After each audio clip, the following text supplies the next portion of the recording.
por ahí.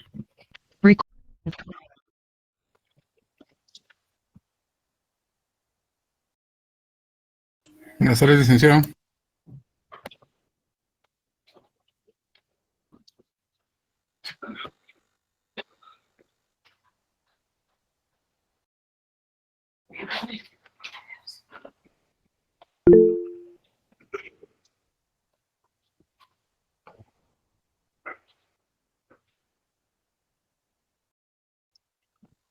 Bueno, compañeros, por favor, les ruego que nos ubiquemos en la página número 150 del libro. El día de hoy, compañeros, vamos a ver la clasificación de los bienes y cosas. Vamos a ver la clasificación más común que los romanos tenían con respecto a los bienes.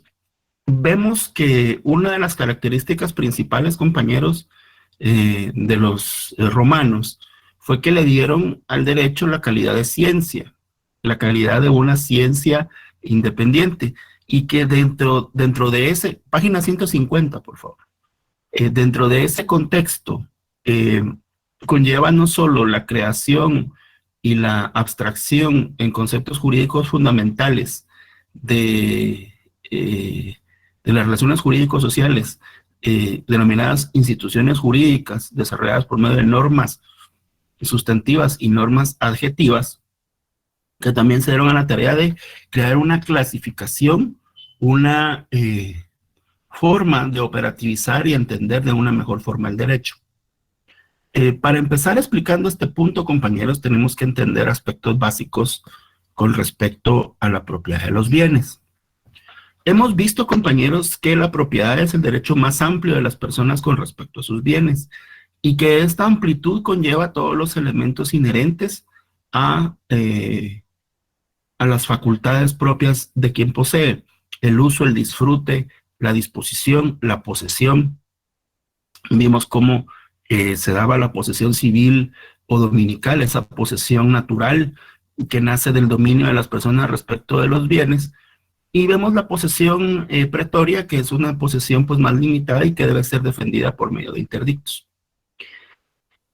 Dentro del contexto de los romanos existían tres grandes grupos de bienes, por decirlo de algún modo. Existían los bienes que pertenecían a las personas, que eran los bienes de propiedad particular, aquellos bienes que pertenecían al Estado romano, ya por ser propiedad misma del Estado o por formar parte de las obras públicas o de las grandes construcciones y obras o predios que eran necesarios para el funcionamiento del Estado romano, y existían bienes que no pertenecían a nadie. Eso es algo bien importante que entendamos, compañeros, porque estos bienes que no pertenecían a una persona en particular eran conocidos como res nullius, bienes que no pertenecían a ninguna persona en particular y que por ello, compañeros, podían ser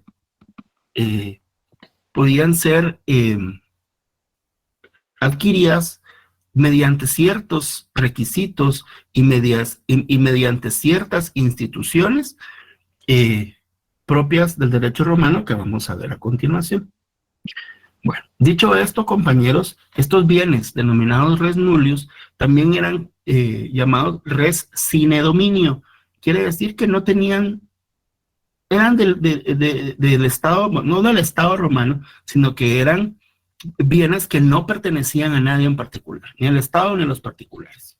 Eso es importante que lo entendamos, compañeros, porque a raíz de la creación de los estados nacionales, la conformación de toda la fragmentación de Roma en la Edad Media, se considera, compañeros, que tanto en los países, en los reinos, todos los bienes que no pertenecen a nadie son de la reina o del rey.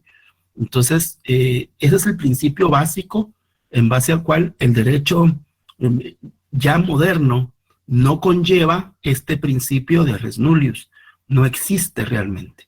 No hay bienes que no pertenezcan a nadie. O son bienes que pertenecen al Estado, en este caso era el rey, ahora es el Estado de Guatemala, o son bienes reducidos a propiedad particular. ¿Verdad? Esto creó, compañeros, una seria confusión entre los civilistas actuales, porque realmente es bien complejo entender que hay bienes que no pertenecen a nadie y que pueden llegar a tener esta calidad. De hecho, por eso nos vamos a encontrar o van a encontrar ustedes en nuestro Código Civil, en nuestro ordenamiento civil, que realmente hay bienes que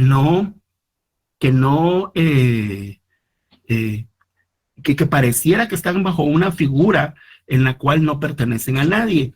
Y de esa cuenta, por ejemplo, vamos a encontrar que hay bienes que se pueden titular supletoriamente mediante lo que los romanos denominaban usucapión, usucapio, usucapión adquisitiva, y vamos a ver que hay modos originarios de adquirir la propiedad.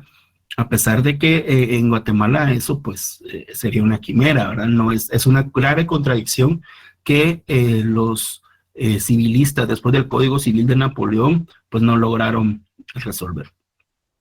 Dicho esto, compañeros, vamos a entrar a la clasificación de los bienes conforme vamos viendo en el libro. Vamos a ver, compañeros, que la primera clasificación de las cosas o bienes es la que divide las cosas fungibles de las no fungibles. Las cosas fungibles, compañeros, son todas aquellas que pueden ser sustituidas por otras de igual género, calidad y cantidad. Y las cosas no fungibles son aquellas que no pueden ser sustituidas, pero por su misma naturaleza, individualidad, por su misma calidad. Si ponemos el mismo ejemplo para definir ambos bienes, podemos decir que el dinero común y corriente, las monedas, los billetes de quetzal o de dólar, pues son monedas, son bienes fungibles, porque pueden ser sustituidas por otras de igual especie, calidad o cantidad. No nos importa en este caso, compañeros, que el billete de 100 quetzales esté nítido o esté un poco ajado, con tal de que pueda ser aceptado. Pero no es lo mismo, por ejemplo, una colección de monedas acuñadas en el año 1930 por el Banco de Guatemala.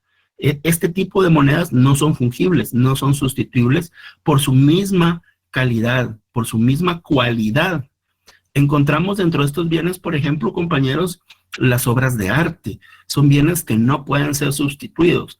Por ejemplo, la Mona Lisa o los frescos de Miguel Ángel no pueden ser sustituidos aunque venga otro pintor, aunque venga otra persona a copiarlos, pues no va a ser la misma obra, ¿verdad? Son bienes que no admiten sustitución porque su valor artístico individual, incluso personal, puede ser, no son sustituibles. Y yo siempre pongo el ejemplo también del reloj. Pues yo me puedo comprar un reloj o varios, pero el primer reloj, por ejemplo, que me dio mi papá, yo lo guardo como algo muy especial. Ese es un bien que aunque me consigan otro igual, pues no va a tener el mismo valor.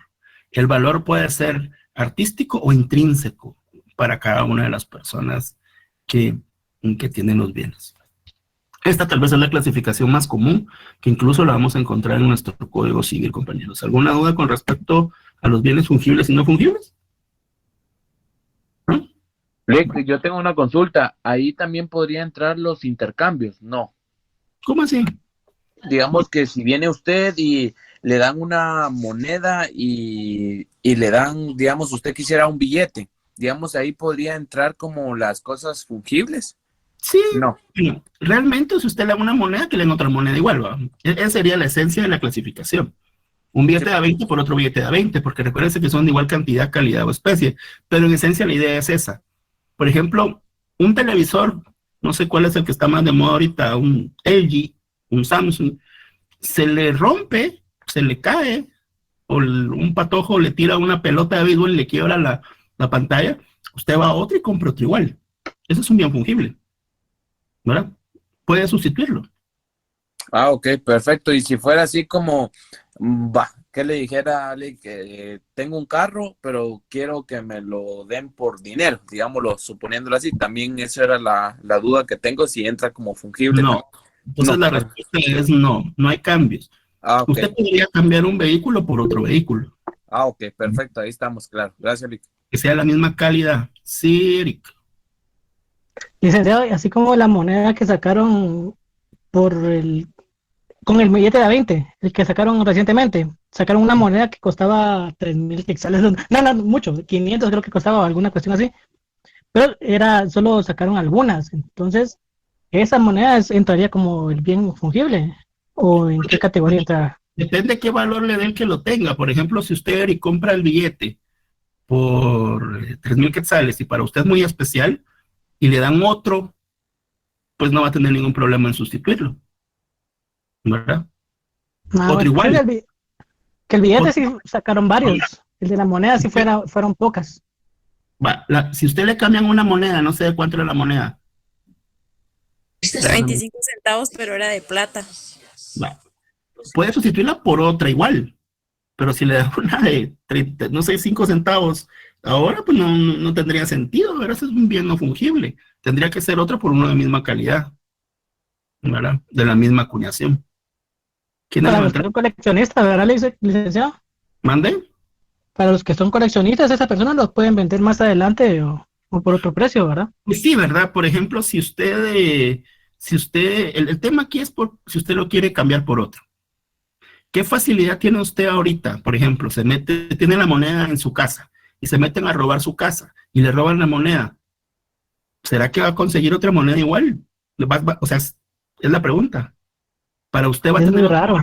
No, no va a tener, no lo puede sustituir. Por eso les digo que las cosas fungibles son aquellas que pueden ser sustituidas. Ahora, ese sería un bien no fungible si no logra cambiarse por otro igual calidad o cantidad. Pero puede ser de que ya no haya más y que solo otro coleccionista tenga una de esas, ¿verdad? Entonces es especial. ¿Sí, Luis Fernando? Buenas Gracias. tardes. Sí, como ejemplo, tal vez se me ocurre un bolso de dama Louis Vuitton, que Ajá. es un bien fungible, pero existe la probabilidad de que uno de esos bolsos haya sido de la reina Isabel II, por ejemplo. Por ejemplo. Entonces, con el hecho de que ese bolso haya pertenecido a ella, a su uso, y tal vez le haya agregado un detalle adicional, ese bien fungible en algún momento se convertiría en bien no fungible derivado de la calidad y la pertenencia a esa, como le dijera, a esa persona, ¿verdad? Por ejemplo, no sé si acaban de ver ahorita que Lothar Matthäus acaba de subastar la camiseta de Maradona en la final de México 86. Ese es un bien no fungible. Sí. Matthäus lo vendió en 8 millones de, no sé, de euros, creo que lo vendió.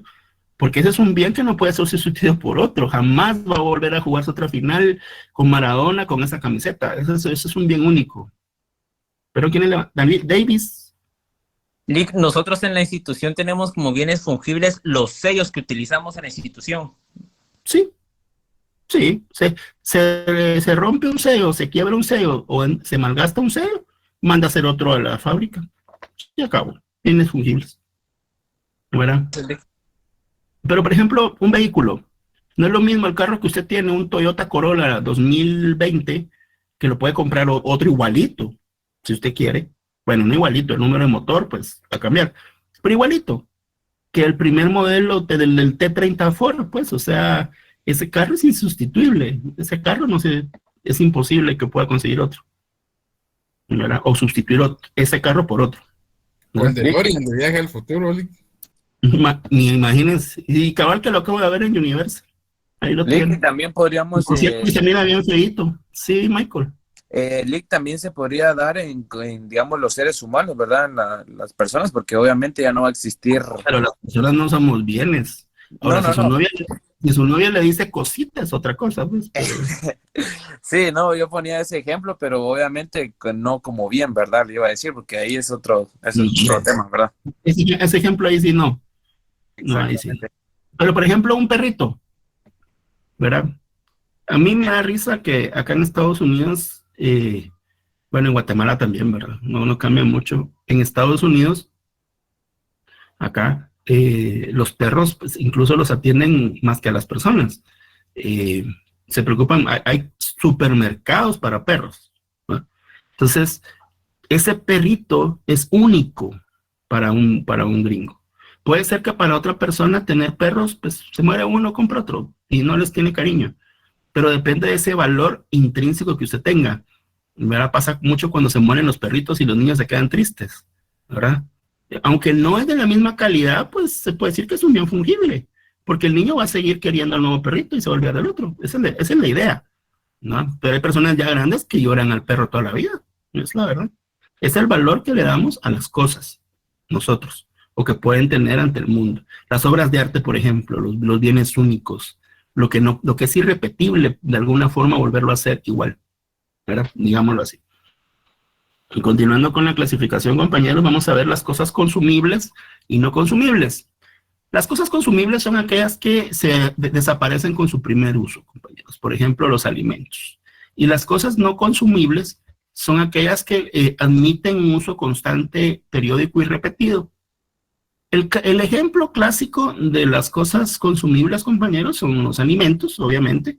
Aunque se transforman en otras cosas, pues se pierden. Y los muebles, o sea, un vehículo, una llanta, una bombilla, pues no solo con el primer uso, pues admiten un uso constante y repetido de las cosas. Encontramos, compañeros, en la siguiente clasificación. Y aquí sí, compañeros, vamos a hacer un paréntesis para explicar esta clasificación de cosas mancipables, res mancipi, y cosas emancipables, res nec mancipi. Bueno, existen, compañeros, dentro de la clasificación de los romanos, modos, los bienes tienen ciertas formas de trasladarse. Vamos a ver que hay bienes que cuando se trasladan, pero no de persona a persona, sino de su estado original, entonces vamos a hablar, compañeros, de modos originarios de adquirir la propiedad. Por ejemplo, ahí vamos a encontrar la caza y la pesca. Cuando usted caza un animal en su estado normal, pues es suyo, pero es una res nullius, prácticamente eso no, vive en la selva, vive en el bosque, o el pez en el agua, en el mar, o en los ríos, ¿verdad? Esta clasificación, compañeros, tiene que ver con el valor de las cosas. Eso quiere decir, ¿qué tanto valor tenía una cosa para ser transmitida? ¿Por qué medio? Las cosas mancipables, compañeros, eran aquellas cosas que tenían un valor, pues, apreciable, y que por ese valor apreciable se podían transmitir por medios más solemnes de transmisión de la propiedad. Estos modos más solemnes de transmisión de la propiedad, eran dos básicamente: la mancipatio y la injure cessio. La mancipatio, compañeros, es la forma solemne de transmisión de la propiedad en el derecho civil romano. Y consistía, compañeros, en un acto público en el cual, en presencia de 5 testigos, imagínense, 5 testigos, presenciaban el momento en el cual se trasladaba el precio o valor de algo que se compraba ante otra persona que le vamos a denominar libripens, que sostenía una balanza o un triángulo, podía ser, una balanza o un triángulo, y con una varita de cobre le pegaba a la balanza o al triángulo. Esto significaba, compañeros, que se había pagado el precio justo y que se había recibido ese precio justo, ¿verdad?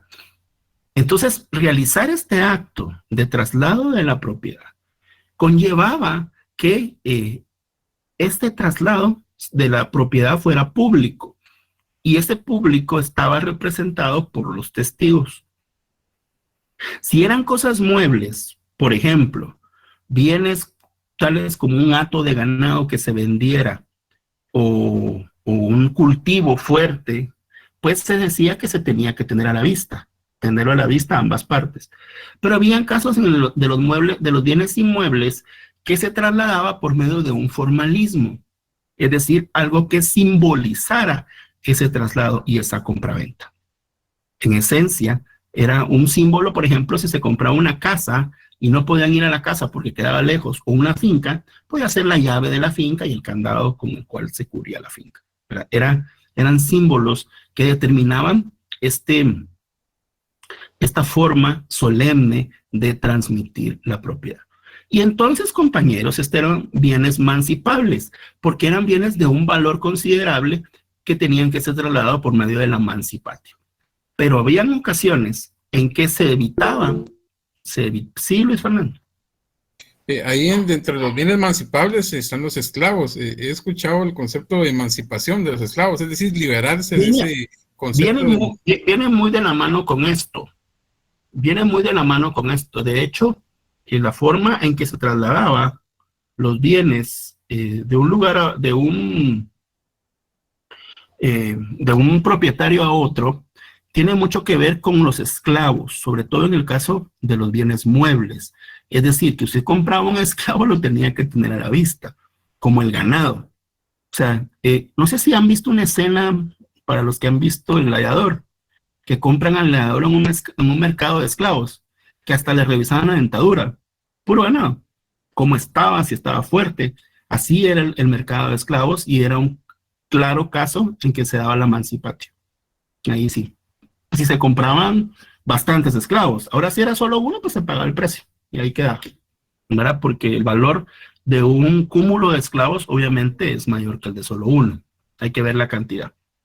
Bueno, entonces les continuaba diciendo, compañeros, que la siguiente forma solemne de traslado del traslado de la propiedad en un modo derivativo de persona a persona incluye la injure cessio. La injure cessio es un traslado mediante un juicio ficticio en el cual se finge una deuda.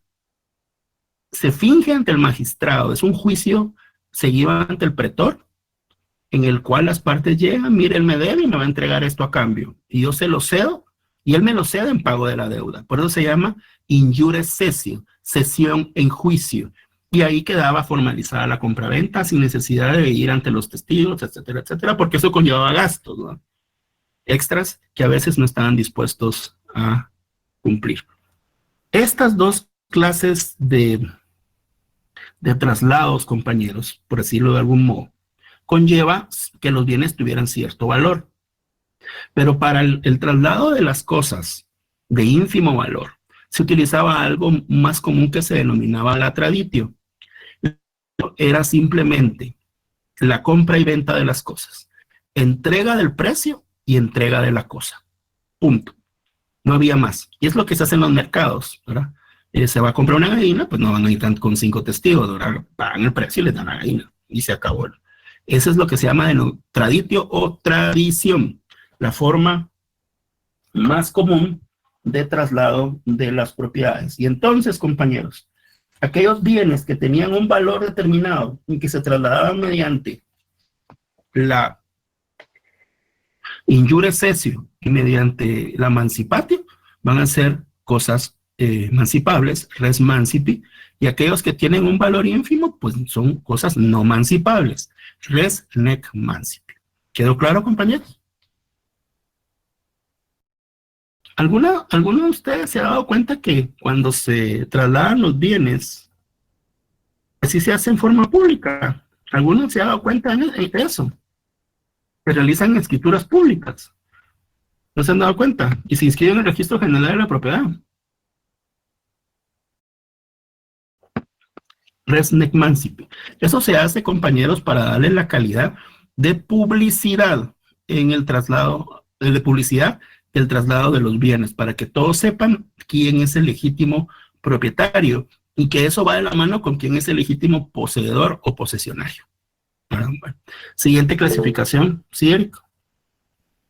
Nick, perdone, así como usted sí no sé si se recuerda de unos, bueno, conocían sorteos en la televisión cuando decían que había una persona, que no me recuerdo el nombre, que era como para validar eso, que estuviera testigo de que el concurso era válido. No sé si me voy a explicar. Sí, había como un delegado de gobernación. Sí, Departamental. Quedaba Es algo fe de así. la... Exacto. Sí, de hecho ya no lo hacen, ¿verdad? Porque eso pasó de moda ahora. Pero, la ley lo establece, que en las rifas y sorteos debe haber presente una autoridad que no le dé, o sea, ahí no se busca publicidad, ahí lo que se busca es dar fe de que todo se hizo conforme la ley y conforme los procedimientos. Es decir, que no hay chanchullo, pues, para eso iba, no para otra cosa. Ya. Ujú. Bueno, y continuando con la clasificación de los bienes, compañeros, vamos a encontrar las cosas muebles o móviles y las cosas inmuebles o inmóviles. Aquí vamos a ver los bienes, compañeros, de acuerdo a la posibilidad de ser trasladados de un lugar a otro sin menoscabo de ellos mismos. Aquellos bienes que pueden ser trasladados de un lugar a otro sin menoscabo de ellos y menoscabo de su uso y utilización son los bienes muebles o móviles. Y los bienes móviles, bueno, los bienes inmóviles o muebles son aquellos, compañeros, que no pueden ser trasladados sin detrimento de su valor, sin detrimento de su uso final. Encontramos, compañeros, que aquí, para hacer esta clasificación efectiva, tenemos que ver específicamente cada uno de los casos. El ejemplo clásico de los muebles, pues es cualquier cosa que puede ser trasladada de un lugar a otro, ¿verdad, compañeros? Un vehículo, las mesas, las sillas, etcétera, sin menoscabo. En el caso, el ejemplo más claro de las cosas inmuebles o inmóviles son los fundos o terrenos, ¿verdad? Eso sí, no. Porque muchos ponen las casas. Depende de qué casas. Hay casas que admiten un cómodo traslado sin que se menoscaben y hay otras casas que no lo admiten, ¿verdad? Punto. ¿Alguna duda con esta clasificación, compañero? Bueno, continuemos. Vamos a ver, compañeros, las cosas denominadas universalidades y las cosas denominadas singulares o singulorum.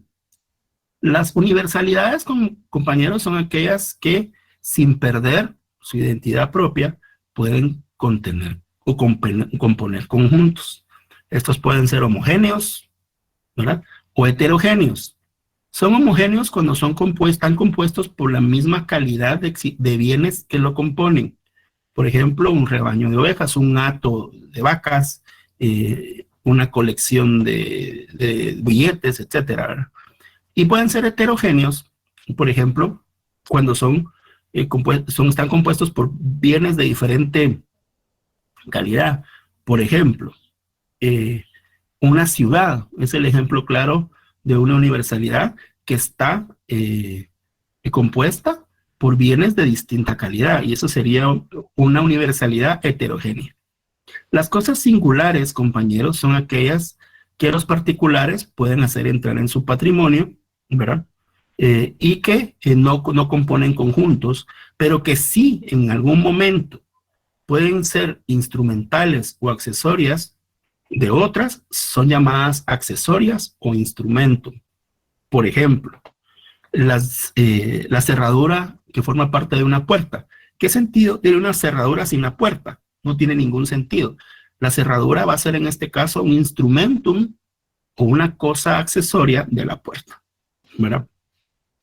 Vamos a encontrar, compañeros, que en este sentido los romanos determinaban que habían instrumentum fundis, es decir, aquellas cosas accesorias que siendo muebles se destinan a un inmueble y que aunque son separables pueden dárseles un tratamiento unitario.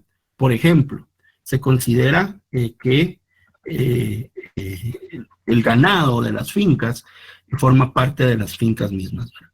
Y en ese sentido se vuelven cosas pues accesorias de esta, ¿verdad? Incluso se considera, compañeros, que pueden formar parte de como bien inmueble de un mismo cuerpo. Incluso vale decir esto. Sí, Cristian. Sí, en arquitectura, los muebles fijos, el lavatrastos, por ejemplo, o sea, eso se toma como parte de la casa, digamos, ¿verdad? Depende porque hay lavatrastos que no se pueden quitar del cemento, ¿me explico? que sufrirían un daño, que perderían la eficacia de su uso. Ajá, entonces, pero eso es instrumentum fundi, ¿no? Sí, podrían ser. Ujú. Gracias. Pero, por ejemplo, una manos que pueda ser trasladado, o sea, uno de aluminio se quita ya. ¿Va? Bueno, sí, no, digamos en el caso de, como le digo, la arquitectura, de una vez se toman inodoros, Sí. ventanas, puertas. Exacto. Si forman parte del inmueble, claro. Ok, gracias.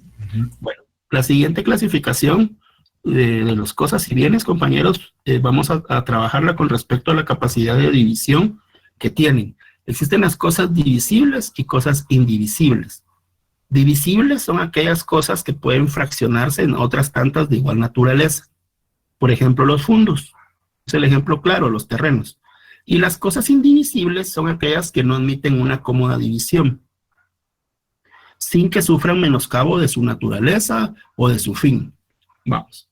Este problema, compañeros, lo vamos a encontrar sobre todo en los casos de herencias. Vamos a encontrar, compañeros, que hay bienes que admiten una cómoda división, bienes divisibles, en los cuales encontramos una finca, por ejemplo, que mide 1000 metros, y entonces son 4 hermanos, pues ¿cuánto le va a corresponder a uno? Cada uno 250 metros. Pero vamos a encontrar casos en que se deja, por ejemplo, de herencia una casa. Y en este caso, una casa es un problema porque generalmente no admiten cómodas divisiones. Hay casas que sí lo admiten, porque, por ejemplo, tienen apartamentos, está la casa del papá, del hermano, de la hermana. Entonces, ahí sí se puede dar la cómoda división. Pero hay otros casos, por ejemplo, cuando se heredan caballos, por ejemplo, de raza, a dos herederos o dos condómines, ¿cómo hace uno para dividirse el caballo? Entonces ahí la solución que da el derecho, compañeros, es en el caso de la herencia o en el caso de la proindivisión, que es un accidente, pagar el precio a la otra parte para quedarse con él. Es la única solución que se admite en el caso de los bienes indivisibles. ¿Alguna pregunta con respecto a esta clasificación, compañeros? ¿No? Bueno, cosas corporales e incorporables. Las cosas corporales son aquellas cosas que podemos percibir por medio de los sentidos. Son cosas tangibles, ¿verdad? Las cosas incorporales son aquellas que no pueden tocarse, que puede ser que existan, pero no pueden percibirse por medio de los sentidos. Generalmente, la mayoría de bienes podemos percibirlos. En el caso de los bienes incorporales, nos referimos más a algún tipo de derecho que no puedo tenerlo ni siquiera en un título, ¿verdad? Por ejemplo, tengo el derecho de copropiedad sobre un bien, pero eso es intangible, es incorporal, pero ahí está el bien. No sé si me logro explicar. Tengo el derecho de propiedad intelectual sobre un libro, pues ahí está el derecho de propiedad que tengo. Puede ser que pierda el título, pero ahí está mi derecho. Generalmente cuando hablamos de cosas incorporales, compañeros, estamos hablando de derechos que se representan solamente mediante nuestra mente, ¿verdad?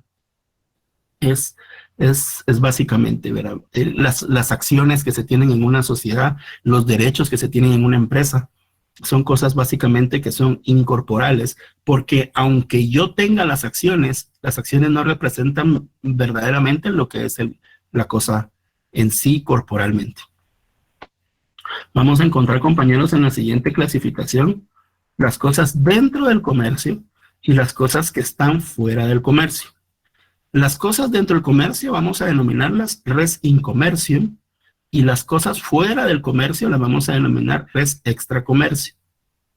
Las primeras, o sea, las cosas que están dentro del comercio humano, generalmente son todas aquellas. Y son todas aquellas cuya venta no estuviera prohibida. Las segundas, compañeros, las cosas fuera del comercio, son aquellas que sí estaba prohibido, ya sea por su compraventa, su detención personal, ya sea por un derecho divino, porque eran cosas sagradas o res sacrae, tales como los terrenos, edificios y objetos consagrados al culto, las cosas religiosas o res religiosae, o cosas que eran destinadas al culto doméstico, tales como los sepulcros, y las cosas santas o res santae, que son los muros y las puertas de las ciudades que están encomendadas a la protección de los bienes. Se encontraban aparte, compañeros, fuera del comercio de los hombres, el agua, el aire, el mar, la costa del mar y las cosas públicas. Estos bienes naturales, compañeros, van a adquirir el nombre de cosas comunes, res comunes. Y las cosas públicas, compañeros, son aquellas obras públicas, cosas públicas o entes jurídicos que desarrolla el Imperio Romano, el Estado romano, en beneficio de todos. Eso es del Estado y no puede ser reducido a propiedad particular. En este caso, las carreteras, los puertos, los edificios públicos y las calles de las ciudades, los acueductos, pues son bienes fuera del comercio. Esta clasificación, compañeros, existe incluso hasta el día de hoy. Vamos a encontrar, compañeros, de que esta clasificación, casi como la vimos acá, es la misma que vamos a encontrar en nuestro Código Civil. Bueno, dicho esto, compañeros, quisiera que me expresaran si hay alguna duda con respecto a una clasificación para pasar al siguiente punto. Todo claro. Bueno, Gracias. pasemos, compañeros, a hablar de las... Ya hemos hablado de las posesiones, pero vamos a dejar un punto especial para lo que es la posesión civil. Y la posesión, bueno, la posesión pretoria no hay más. Les decía en anteriores clases que la posesión es la detentación efectiva que una persona tiene sobre sus bienes. Obviamente con la intención de retenerla y disponer de ella. Esta posesión requiere dos requisitos, compañeros. El corpus, que es el bien sobre el cual existe esa intención de tenerlo, ese poder físico, es el elemento de carácter objetivo, y el animus, que es el elemento de carácter subjetivo, también denominado animus possidendi. Está constituido por la intención o voluntad de poseer la cosa. O sea, si yo no quiero algo, pues no lo tengo, ¿verdad, compañeros? La posesión civil dominical, compañeros, es aquella natural. Es aquella de buena y de mala, aquella que nace de la posesión pública, pacífica, continua y de buena fe. Recordemos que la buena fe, compañeros, es ese desconocimiento que las cosas son de otra persona. Bueno, dicho esto, compañeros, ya entendemos con total amplitud el contenido de la propiedad. Ya vemos, compañeros, de que la propiedad es el derecho más amplio respecto de las personas con sus bienes. Pero la ley romana, compañeros, creo que nos ubicamos, compañeros, en la página 160, si no estoy mal, establece ciertas limitaciones del derecho de propiedad. Es decir, yo tengo este derecho, pero estoy limitado por dos tipos de limitaciones. Las limitaciones voluntarias, que eran las constituidas por un acto propio, por un acto voluntario del propietario, que conllevaba a una autoprohibición de disponer de alguna forma mis bienes. Es decir, podría ser de que yo mismo decidiera limitarme de alguna forma el uso de mis bienes. Esto podría ser por medio de testamento, es una causa mortis causa, o por medio de un contrato, ¿verdad? Un ejemplo claro de las limitaciones voluntarias, compañeros, es cuando alguien, por ejemplo, por respeto al vecino, no construye ventanas que den al patio del vecino. Pero es porque él quiere, ¿verdad? Puede ser también que el vecino venga y le diga, mira vos, fíjate que tu casa está muy alta y la mía muy chiquita y miras todo lo que pasa en mi casa. ¿Me haces favor de no construir ventanas ahí o cerrar las que tenés? Y si el otro está de acuerdo mediante un contrato, pues lo hace. Y eso es una limitación voluntaria. Pero existen, compañeros, o existían limitaciones legales de la propiedad que eran impuestas por el propio ordenamiento jurídico romano. Básicamente en atenciones de interés público, y esto tiene que ver mucho con el tema de la expropiación o de prohibiciones limitativas de este derecho de propiedad. La primera limitación al derecho de propiedad, compañeros, se dio con respecto a la propiedad de los esclavos. Es decir, que se limitó el derecho del propietario para el ejercicio de las manumisiones sobre sus esclavos.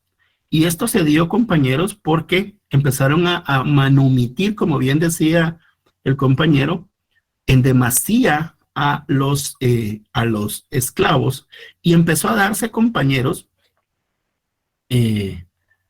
especialmente por el tema de la cristianización. Cuando se cristianiza Roma, compañeros, empezó a darse la manumisión de cantidades de esclavos, lo que conllevó, compañeros, lógicamente, como efecto directo de que la mano de obra dejó de ser barata, pues inflación. Entonces, también se limitaron el derecho de el derecho a limitar cierto tipo de esclavitud de ciertas zonas etnográficas, sobre todo para conservar la pureza de la raza romana. Son leyes totalmente discriminatorias, ¿verdad? Que no se podía tomar como esclavos a ciertos, por ejemplo, en ciertas regiones a los judíos o ciertas regiones a gente de raza negra, y se emiten las leyes de Aelia Sentia y la ley Fufia Canina. Encontramos ciertas tipos de limitaciones que aún el día de hoy pues vemos que son muy lógicas. Por ejemplo, la prohibición de sepultar y cremar cadáveres dentro de Roma. Imagínense todo el polvo, toda la ceniza que esto conllevaba para la ciudad. Esto ya fue prohibido desde la ley de las 12 tablas, y obviamente pues tenía un hondo carácter higiénico y religioso. En el área urbana pues también se tenían que dejar 60 pies desde el punto de cremación al edificio máximo. Se tenían que dejar el uso de las orillas de los ríos cuando se tenía propiedad sobre los mismos para temas de navegación, para que pudieran atracar los barcos o para secar las redes de pesca. Los dueños de los predios ribereños debían pues admitir y consentir que las personas utilizaran sus orillas. También las limitaciones relativas a las construcciones urbanas, ya sea por el ornato público, por las medidas de la altura de ciertas casas, o por el establecimiento de cierta distancia entre los mismos, así como ocurre el día de hoy en las ciudades de Guatemala, ¿verdad? Que se regula por medio de las municipalidades. Se limitaba la propiedad en las excavaciones mineras. El propietario del fondo en que se encontraban los minerales era el propietario de toda la profundidad del predio. Y tenía que tolerar que se hicieran excavaciones para poder encontrar ese mineral. Ya en la Constitución de Graciano, Valentiano II y Teodosio, toda persona que hiciese excavaciones en otro predio ajeno ya debía abonar al propietario la 10ª parte de los minerales obtenidos y la otra 10ª parte al fisco romano. Entonces, realmente el propietario del bien era propietario de toda la profundidad hasta que se limita en la época de Teodosio, Valentino y Graciano, que es al final del imperio. Entonces ya tenía que admitir extracciones ajenas siempre que se le pagara el diezmo, ¿no? De las prohibiciones de vender, ceder, donar o traspasar bienes en litigio o bienes de menores, tal como sucede en Guatemala. Ahora es igual, no se puede trasladar bienes de menores. Los mismos de la ley antisuntuaria de la plebe que les comentaba, que prohibían las manumisiones de esclavos, la prohibición de extraer del propio suelo un cadáver que ya fue enterrado sin permiso del edil, en este caso, y la expropiación, compañeros, que era una facultad del Estado romano en la cual se privaba a un ciudadano de la propiedad, reembolsándole obviamente el valor de sus bienes con una indemnización, siempre que fuera por razones de utilidad pública o de interés social. Por ejemplo, cuando tenían que hacer un acueducto, cuando tenían que hacer una carretera, entonces le expropiaban el bien a la persona y se le pagaba o se le indemnizaba el valor del bien que se pasaba a poder del Estado. Entonces encontramos, compañeros, que realmente el Estado romano es un Estado que promueve y que protege y que se basa en la propiedad privada como una forma esencial de la idea de la propiedad. Y eso quiere decir, compañeros, que se respetaba la propiedad particular, pero en determinado momento los, las máximas autoridades o el poder o los césares, si entraban en contienda con alguna persona, pero tenían problemas con X o Y persona, pues les expropiaban sus bienes. Vemos, compañeros, entonces, cómo se desarrolla a lo largo,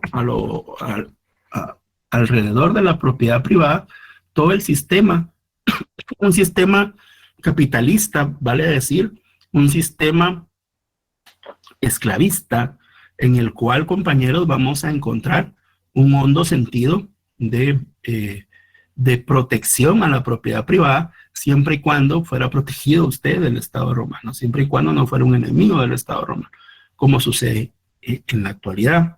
Vamos a encontrar sistemas como, por ejemplo, en el caso de Venezuela, en el cual yo me recuerdo, hay escenas donde Hugo Chávez salía a expropiar a la calle empresas, edificios, y él decía, exprópiase, y no le pagaba nada a la gente. Un caso muy parecido a Nicaragua, en el cual el gobierno de Daniel Ortega, pues expropia bienes y pasan y empresas, y pasan a manos del Estado nicaragüense. Entonces, todo viene desde Roma, compañeros. Ahora sí, compañeros, vamos a entrar a un punto que ya empezamos a desarrollar de alguna manera. Sí, Eric. Licenciado, ¿y eso es correcto de la expropiación? ¿Ayuda al país? Pues mire, la verdad, compañeros, es que la expropiación es necesaria bajo términos de utilidad para el Estado. Por ejemplo, que se encuentre un lugar especial o específico para realizar un aeropuerto en el área de la costa sur y no sea un fondo público y que sea en una finca de alguien o de un ingenio, pues el Estado podría en ese momento decir, miren, es que es el mejor lugar para hacer un aeropuerto, hacer el aeropuerto. Entonces vamos a expropiarlo, pero vamos a pagar el precio que debe ser. Es ahí el elemento. O sea, si le van a pagar el precio, pues la persona no debiera de oponerse, pero hay casos de casos, ¿verdad?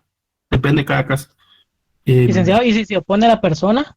O sea, no se va a un le juicio. digo, se va a un juicio. O sea que ahí sí, bueno, yo lo comentaba porque en la ciudad hay bastantes así casas abandonadas, cuestiones así que están así olvidadas, ¿ves? Entonces, Pero por eso era la pregunta, ¿no? sí, fíjense de que para que ustedes tomen un ejemplo de la importancia de la expropiación. ¿Ustedes saben cuál fue la primera gran obra de la ciudad de Guatemala en el siglo XX? Realmente. No haya tomado conciencia de la importancia de esta obra, pero en el momento en que se realizó, compañeros, estábamos en una ciudad en la cual ya el traslado de un lugar a otro era complicadísimo.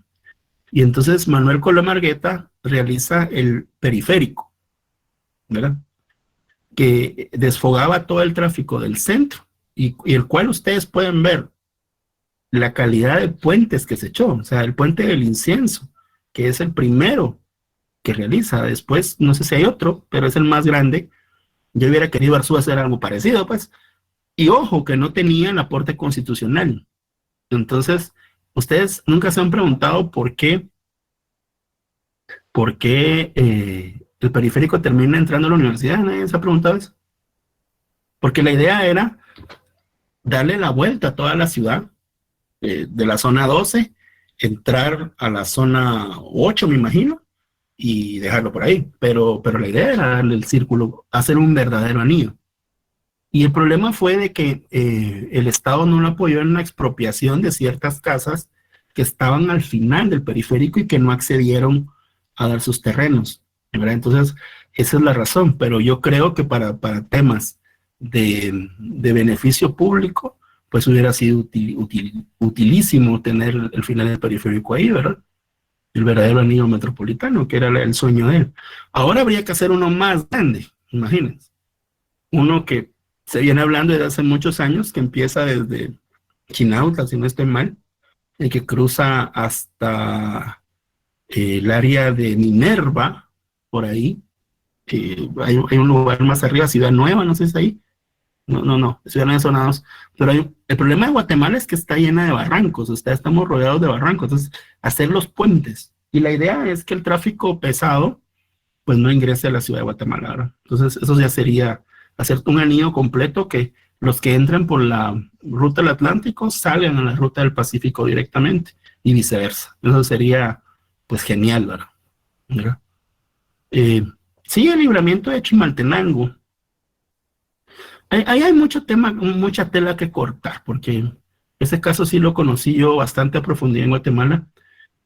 Y realmente, compañeros, el tema del libramiento de Chimaltenango fue un problema que se le ha achacado mucho a la constructora.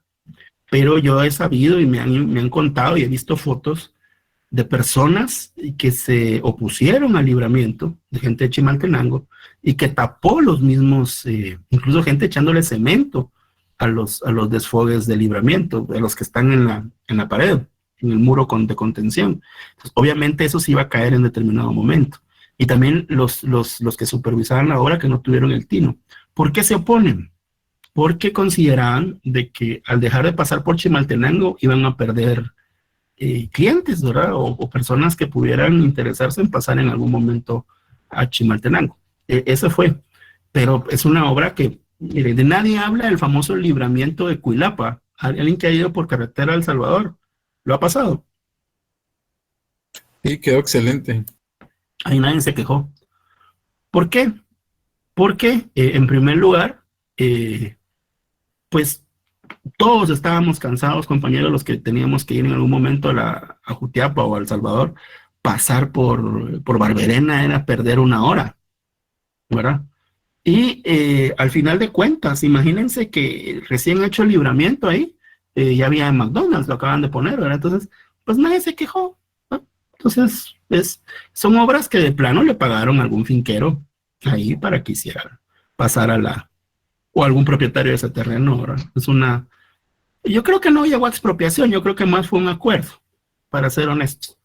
Pero si el Estado está en la facultad de quitarlo en beneficio público, pues sí, Cristi.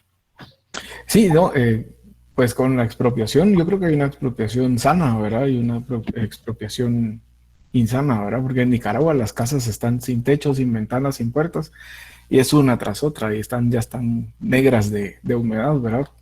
Dañadas porque el gobierno las quitó y ya nadie las ocupó y están en pleito, ¿verdad? Con los dueños. Entonces, sí, son temas ya más, bien común, sí. Son temas que tenemos que ver el bien común siempre, ¿verdad? Generalmente en este tipo de cosas hay negocio de por medio, entonces el bien común pues deja mucho o cuestiones políticas como en el caso de Venezuela o en el caso de Nicaragua. ¿Qué pasó así? Sí, eso.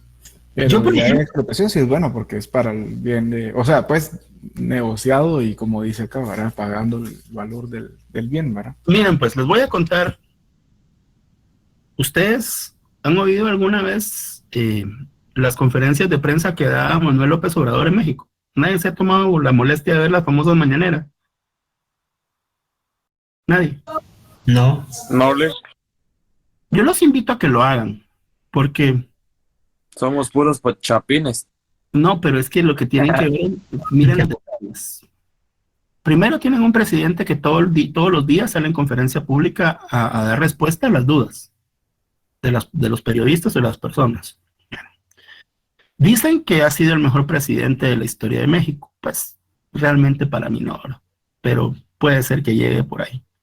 El mejor presidente de la historia de México, para mí, compañeros, fue una persona que se llamó Lázaro Cárdenas, que era papá de uno que fue candidato a la presidencia y que le robaron las elecciones cuando quedó el PRI de Salinas y que eligieron a Cedillo. Se acordará de los viejitos de la clase. ¿Saben cuál fue? ¿Saben por qué él fue el mejor presidente? Expropió el petróleo, expropió los ferrocarriles, expropió las carreteras que eran americanas. Entonces, yo diría que en vez de estar haciendo consultas como las que tenemos, debieran expropiarse las minas y las plantas, porque realmente, compañeros, que esas empresas que vienen a quitarnos nuestros recursos naturales le dejen al país el 2% de lo que hay, es una ofensa. realmente es una ofensa, ¿verdad? Sin entrar a temas culturales, ancestrales, etcétera. Pero, ¿cuánto oro no se han llevado? ¿Cuánta plata no se han llevado? ¿Cuánto níquel no se han llevado? O sea, son cantidades, pero inconmensurables, diríamos, ¿verdad? Pero tristemente tenemos un gobierno débil, fragmentado, corrupto, vale decir, que se benefician de ese tipo de aberraciones, ¿verdad? Entonces, realmente, compañeros, es bien complejo, bien compleja nuestra situación, pero la expropiación debe ser para ese tipo de fines, ¿verdad? Para fines Hubo una expropiación, creo yo, y que se indemnizaron cuando iban a hacer el puerto de Champerico, que era un puerto muy importante para el desarrollo de la costa sur o costa norte del Pacífico. Pero pues no encontramos eso, ¿verdad? Entonces, pues ahí está la figura. Miremos, en Europa están contentos cuando les expropian porque les pagan muy bien la tierra, entonces es otro tipo de estado. Bueno, compañeros, vamos a encontrar entonces, continuando con nuestra clase, les decía que hay diferentes modos de adquirir la propiedad. Existen los modos originarios y los modos derivativos. Los modos originarios, compañeros, son aquellas formas de adquisición de la propiedad en que se adquieren de su estado natural, es decir, del res nullius, del que les empecé hablando en la clase. Vamos a ver, compañeros, si nos ubicamos en la página número 163, creo que es la que tienen ustedes en su libro. Corríjanme si no. Ahí empezamos con la primera clase, o el primer modo originario de adquisición de la propiedad. Habla de la ocupación, Lick. Sí. Ahí empiezan. Lo que pasa es que le falta el título. Yo no sé por qué. Pero ahí empieza en la 163. Bueno. Aquí le dice en el 4.5 modos originarios de adquisición de la propiedad. Ah, qué bien, sé que mi texto no lo tiene. Qué raro. Verá que en el 4.4 dice defensa de la propiedad. Sí, Y sí. hasta abajo. Pues. Es que yo lo tengo en el... Aparece en la página 162. 162. Ok, bueno. Entonces, compañeros, dicho esto, que los modos originarios de adquisición de la propiedad son aquellos que se adquieren del res nullius propiamente,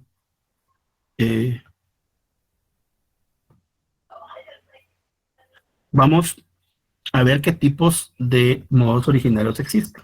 El primer modo originario, compañeros, de adquisición de la propiedad es la ocupación, el 4.5.1. Este modo consiste en la aprehensión o toma de la posesión de una cosa que no tiene dueño, o que teniendo dueño, pues ya no tiene la intención de que sea suya. ¿Qué tipos de ocupación existen? La ínsula Inmarinata, compañeros, que es la isla nacida en el mar, que podía pertenecer al primero que la ocupara, porque carecía de dueño anterior efectivo. Punto. El primero que llegaba a la isla, compañeros, era el dueño de la isla. Segundo caso, la pesca y la caza. Lo que se pesca en el bosque, en la selva, como no es de nadie, compañeros, pues es el del que lo case. Igual en el caso de los peces, cuando dejan de ser peces y son pescados, los peces, en los ríos, lagos, pues no tienen, o mares, no tienen dueño, y entonces, pues son del que los pesque.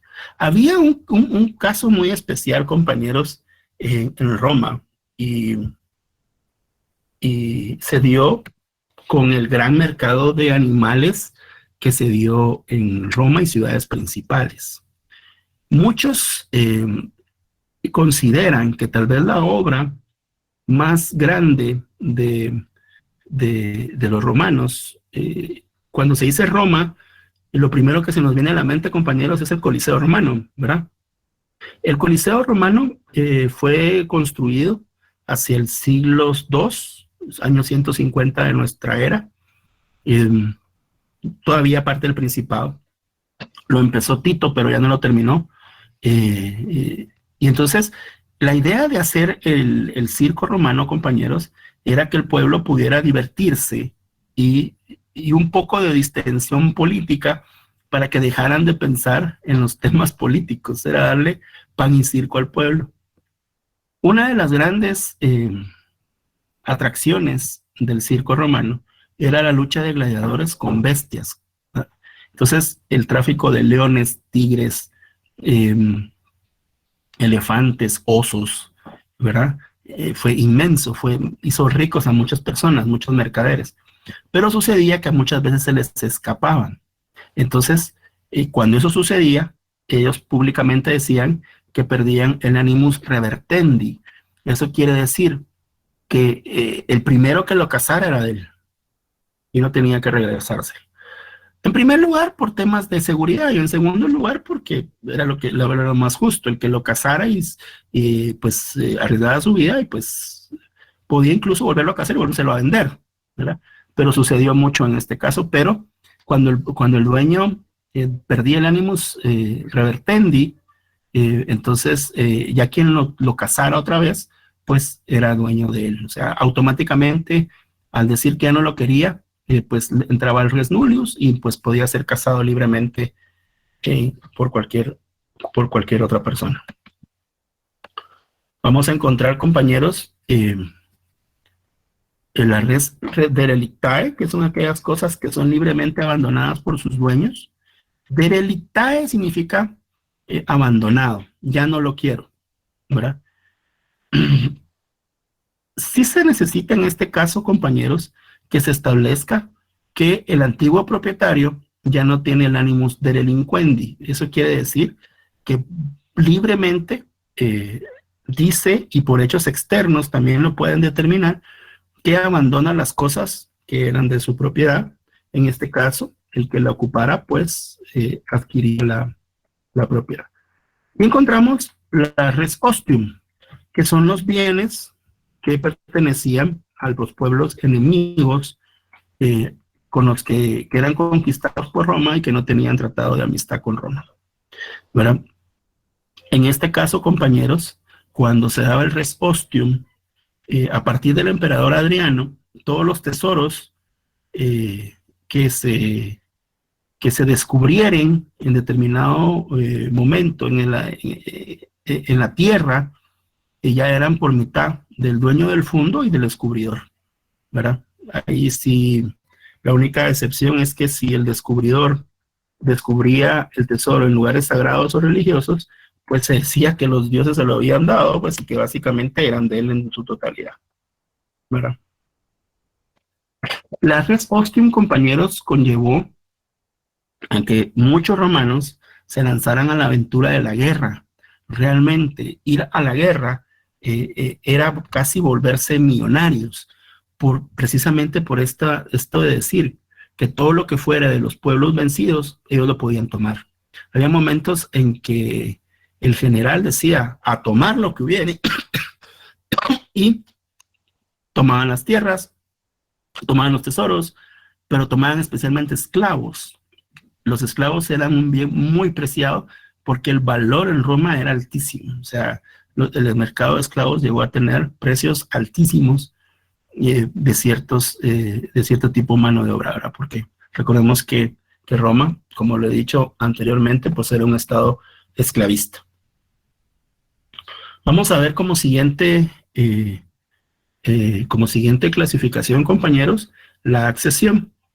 La accesión, compañeros, es un modo de adquirir la propiedad que consiste en la unión o incorporación de una cosa a otra, ya sea en forma natural o en forma artificial, y que ambas se integran en un solo cuerpo, ¿verdad? Cuando se conforman en un solo cuerpo, compañeros, pierden automáticamente cada una su integridad.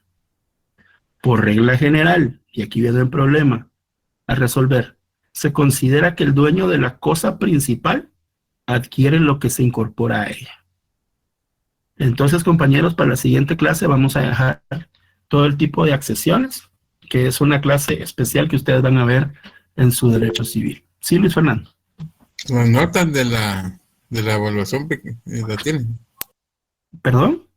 Las notas de la evaluación, digo, de la comprobación, ya las No. tendrá. Todavía no, Luis Fernando, no he terminado de calificar. Mira que son bastantitos. No sé, que se le facilite 20 a todos. Vamos a ver cómo se portan. Licenciado, una Sí. consulta para los que no nos examinamos. Usted nos dijo que nos iba a decir, no sé si. Exactamente. Fíjese de que justamente yo tenía programado realizar el extemporáneo este viernes, pero me están comentando que va a haber feria. Entonces, pues no lo puedo hacer. Sería para el próximo miércoles, para los que tienen pendiente la evaluación. Gracias. Eso sería siempre por clase, ¿verdad, Eli? Pues, claro, ya van a tener que sacrificar la clase. Bueno, está bien. Gracias, licenciado. Muy amable. Ismelda, Licenciado, buenas noches, disculpe. Noches, licenciado. Sí nos hicimos el examen, pero usted no nos informó que terminaba a las 6:30 la prueba. ¿Qué va a pasar con nosotros? miren, tanto para los que tengan el problema de la prueba y los que tengan el problema del extemporáneo, va a ser el próximo miércoles. Estamos en hora de clase, Sí, Lick, ya. más claro. Sí, Ismelda. Gracias, buenas noches, licenciado, gusto saludarlo. Igualmente. Disculpe, yo también pues preguntando igual por la prueba porque me percaté la semana pasada de ver de que mi prueba, no sé por qué aparece en blanco, entonces no sé si yo tengo que repetirla también, Lick. O sea, sí la envié, pero está en blanco. Lo más sano es que la repita. Ok, muy bien, gracias, licenciado, muy amable. Sí, Sony.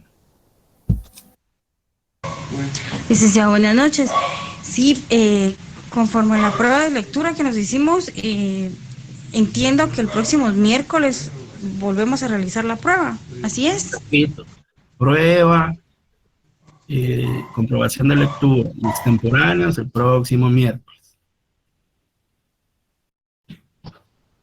¿Queda claro? Muy bien, gracias, licenciado. Muy amable. Perdón, disculpe. Eso solo para los que no se lo hicieron. Yo por un minuto de tardanza me marcó fuera de plazo. Eso no hay Ya problema. le dije que con usted no hay problema. Va, gracias por los 20 puntos, mi mamá. Ojalá. Ah, bueno, vieron que cómo metieron la pata, era ni leer, pues. Algunos. No, solo por decirles. Bueno, compañeros, entonces quedamos así. Gloria Lobos, sí. Buenas noches, licenciado. Fíjese que yo entregué 12 minutos tarde la prueba. ¿Deberé repetirla nuevamente? Mire, para los que vamos a ver 15, 20 minutos, hasta media hora después, no voy a ser tan drástico. No, porque sí sé que habían respuestas que eran bastante largas de desarrollar. Y hay accidentes como que no tenían compu, etcétera. Pero ya los que se tardaron 2 horas, no sé, puede ser bastante benigno. Gracias, muy amable. Feliz noche. Bueno. ¿Alguna otra persona que me falte? Yo, Cristian Solares. ¿Cuál es su correo? Mi correo, buena pregunta, usted no me lo sé, permito. Ahorita le digo. Gracias. Es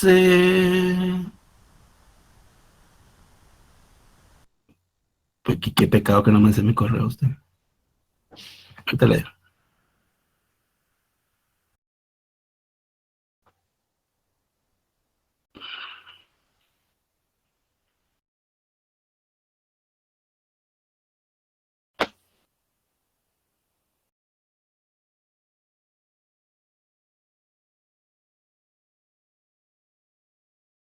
Es que tengo la idea, pero no sé qué meta la pata.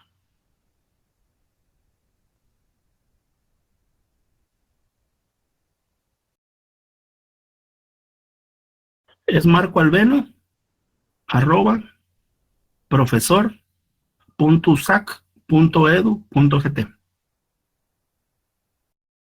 ¿Sí? Gracias. Bueno. Marco Albeno, @profesor. ¿Verdad? Permítame.